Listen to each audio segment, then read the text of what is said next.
सास ससुर तो सोते थे दलान में, सैया देवर तो कमा रहे ओ मान में। इधर घोटाला हो गया। सास ससुर तो सोते थे दलान में, सैया देवर तो कमा रहे ओ मान में। चोली चोर है होली में ना जाने क्या क्या लूटा। मेरा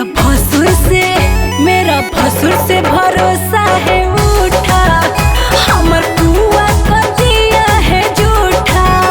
मेरा भसुर से भरोसा है उठा, दोनों पुआ कर दिया है झूठा।